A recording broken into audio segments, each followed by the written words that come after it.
The member from Elgin, Middlesex, London. Thank you, Speaker. Speaker, my question's to the Premier.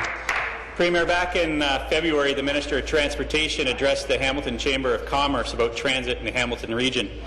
Despite his well-documented preference on LRTs in Toronto, his comments that day were very subdued on whether your government would force LRTs on Hamilton.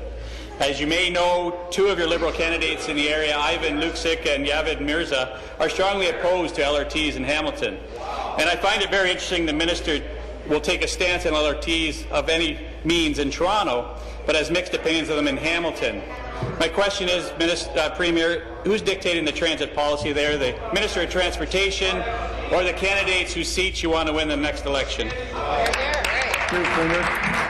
Well, Mr. Speaker, if the question is about are we going to continue to invest in transit in the GTHA and beyond, are we going to invest in integrated transportation plans? Yes, Mr. Speaker, we are going to do that, which I would just remark is stands in stark contrast to what the opposition party has put forward, Mr. Speaker, which is no plan to invest in transit, which is no support for developing integrated transportation plans. On the issue of the particular modes of public transit, municipality by municipality, there are local discussions. There is no doubt about that. There are local discussions in Toronto, in Kitchener-Waterloo, in Ottawa, and in Hamilton, Mr. Speaker, and municipalities need to work to determine what is going to be the best mode for their own communities. That's why we work in partnership with municipalities, Mr. Speaker, as we make those investments. Thank you. Supplementary.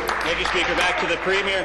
Premier, you've just said it, and your minister both talk about respecting local decision-making, yet your government railroads municipalities at every turn. And I want to draw your attention to a letter I wrote to the minister on March 6th about the Niagara GTA corridor. The Mid-Peninsula Highway would bring thousands of jobs, alleviate congestion, and enhance cross-border trade.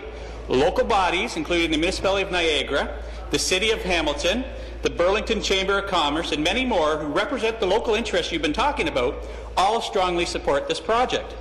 Yet, the Minister of Transportation addressed the Hamilton Chamber of Commerce, and he dismissed the project as ridiculous. Premier, I have to say, do you support your minister? And if so, why do you think local decision-making is important for LRTs in Hamilton, yet unimportant for projects that would release thousands of jobs in the Hamilton-Niagara region? Thank you. Premier.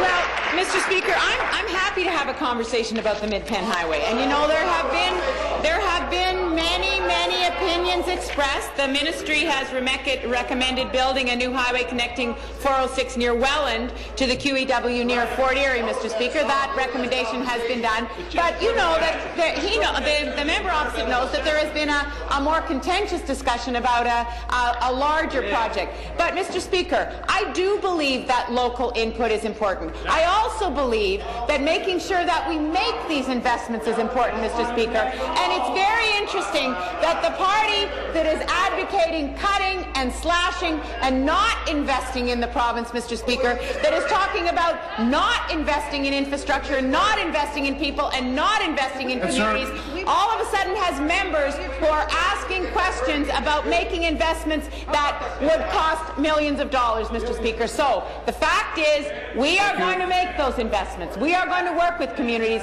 and that stands in stark contrast to what they... Thank you. New question.